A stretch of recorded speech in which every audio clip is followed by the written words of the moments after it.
Hello, I'm Carrie, and this is Beyond the Womb Tarot, where I channel messages that help you continue to grow beyond the womb or expand your mind outside of your current comfort zone to enable you to become your highest self. So, today I wanted to do a reading on love. And I was like, okay, what topic about love? There's so many topics about love, and I just settled on messages from love because it's nice to hear directly from the source. Like, what does love want to tell us, the collective? And love did not disappoint. I don't even know where to start with this message. It's like so many things that we could talk about, so many different directions that we could go in with these cards, but let's just start and see where we end up. Okay, so I'm going to pull two cards that kind of encapsulate what the message is, and that is Embrace and Sadness and Isolation. Oh, what deck is this? This is the Psychic Tarot for the Heart Oracle deck. I really like this one, and I'm like, it's perfect for love messages.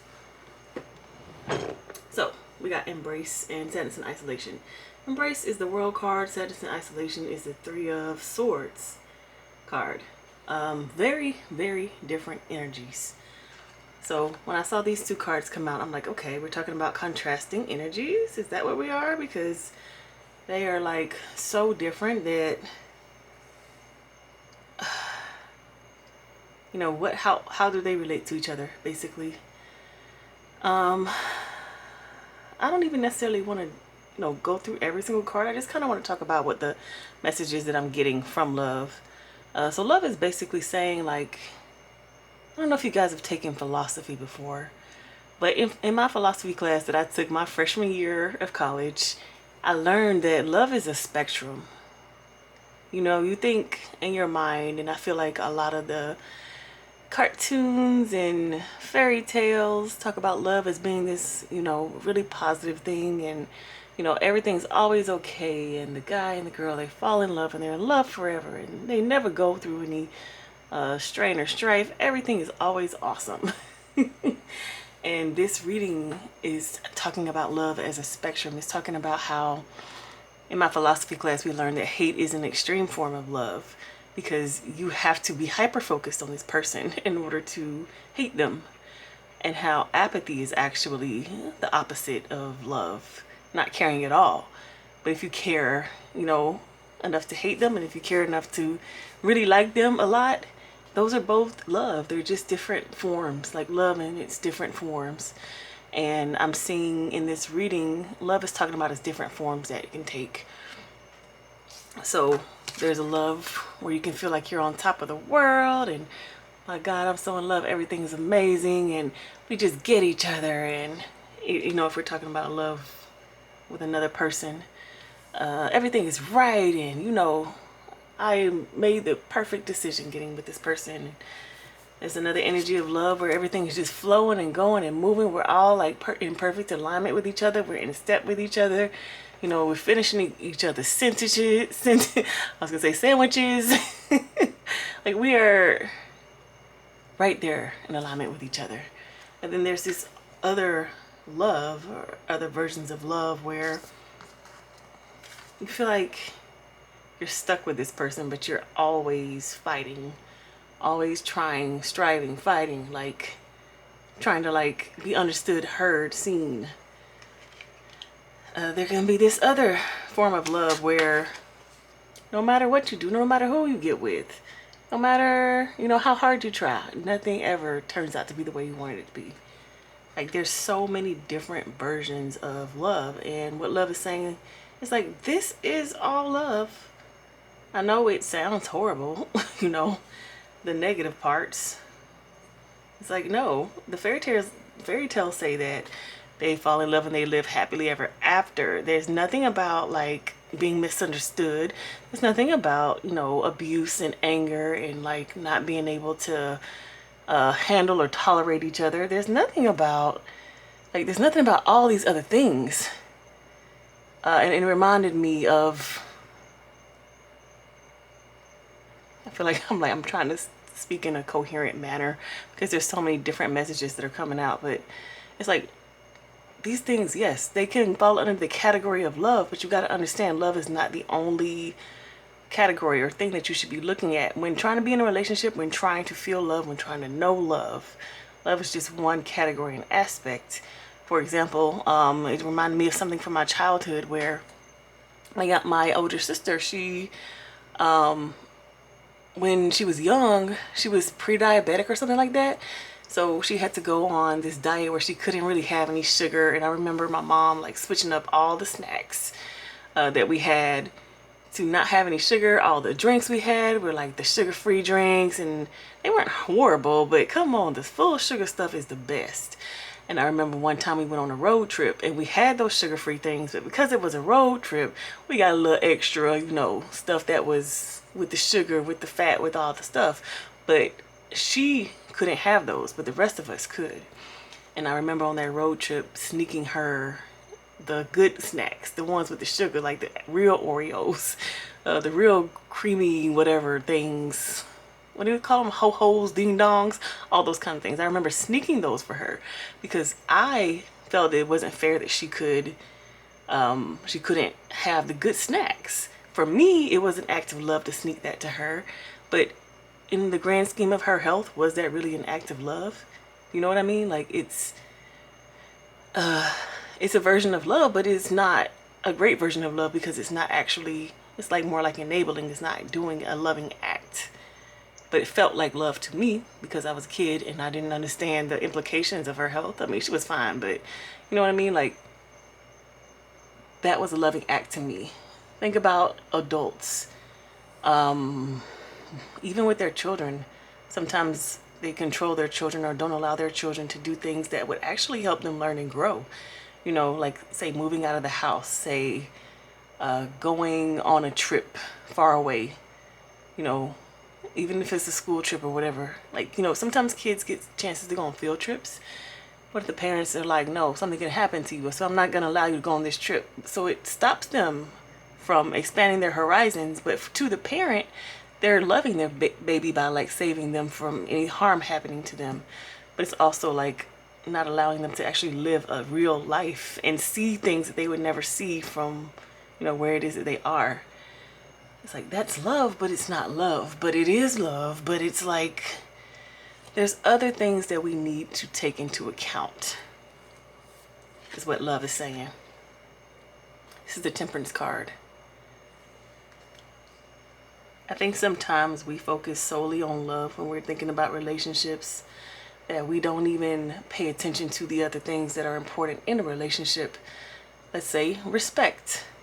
Let's say people being equally yoked with each other. Imagine somebody who has a super open heart like this and can find love anywhere, being with somebody who feels this way, that they are trapped in a cage and they cannot like fully express themselves because of something. Like when I see this card, I see somebody that is very suppressed, who maybe, childhood issues, haven't been able to be their real and full authentic self. Meanwhile, this other person is fully embracing love. So what do you think is going to happen in that relationship? They're not equally yoked. So there's other things other than love that need to be considered when thinking about being in a loving relationship.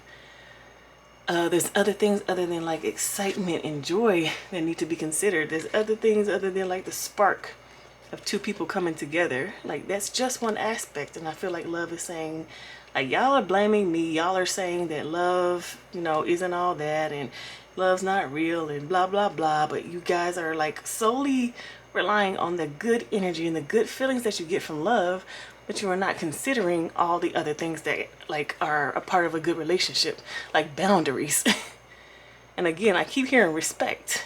If you respect yourself, there's certain things that you weren't allowed to happen to you, like, or allow yourself to go through, or certain ways that you won't allow people to treat you, before you say enough is enough. And I think sometimes we can allow things to go on a little bit too far because there's this love and these exciting feelings present, and maybe some other issues over here, but like, let's not worry about that because these exciting feelings.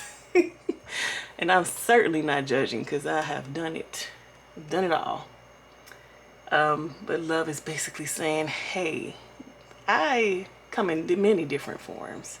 You need to choose what you like or how you like to be loved, and make sure that your boundaries, make sure that your um, um, other needs that aren't just the good loving feelings are being met. Like, how do you want to feel when you're in a relationship? You want to feel supported, you want to feel heard, you want to feel seen, you want to feel respected, you want to feel like there's all these other aspects of humanity, of your life, other adjectives that you can also be looking into instead of love. Not to say that that's not, love is not an important thing, but I feel like love is saying you were relying too heavily on the good feelings, on the what is it called? Like when you first get into a relationship, the honeymoon phase, like that's too heavy. It's been weighted too heavily. There's so many other things that need to be looked into. So that's one part of the reading. And the other part of the reading is talking about like when you do get in a relationship, and say perhaps you've been in a relationship for a very long time, you're going to see and understand many aspects and sides of a person. And you're going to see and understand that there are like some of these, what you call more negative aspects, are also a part of love. Like the heartbreak that you experience when your partner forgets, say, your birthday, or they get you a gift that you're like, how did you think I would like this? Like the disappointment that comes from that, or the disappointment from, you know, being cheated on or being lied to. But understanding that we've been in this a long time together. I understand that my partner was going through something, or I understand that my partner thought that that would help them feel better about XYZ, or, you know, they were, you know, like, I don't know why people cheat or lie, but you know what I'm saying? Like if you've been with someone for a long period of time, you can see and understand who they really are based upon the actions that they make. And you're seeing like, oh, this person, they really bringing out the win or lose in this relationship. Like we gonna be together because that's what we have decided to do. But that means that all this heartbreak, all of these, you know, actions that you may have taken that have broken my heart, all of the X, Y, and Z, like I'm being tasked with learning how to forgive you. I'm being tasked with learning how to choose my battles. Learning how to decide or choose, like, okay, if we are going to be together and stay together through this, what is the way forward? How do we do it? Like it legitimately grows you as a person. You become someone that you've never been before because you've never been through that situation before. You reach a different type of love once you go through something like that together. And even if you decide to break up based off of something like that, it's still love. Like you're still learning how to love, but the love is more focused on yourself because it's like I cannot accept this from you. There's so many different things that are happening in a relationship. And this release card, this is the death card. It to me is showing how when you make the choice to love, when you choose to love, it changes who you are. It's like a transformation that you undergo. This person had on whatever robes or clothes, and now it's like they have to take that off and like either put on new clothes, maybe walk around without them. It's like it's a different way of being though. You're living differently because of the relationship that you're in. It changes you, it affects you. I've been talking about romantic relationships, but this like familial relationships are also coming to mind too. You know, like father, daughter, sister, brother, those kinds of relationships. It changes you. I think a lot of parents know and understand the heartbreak of their child. You know, like daring to grow up, daring to form their own personalities and have their own personal opinions. That's a part of love too, of someone changing and becoming.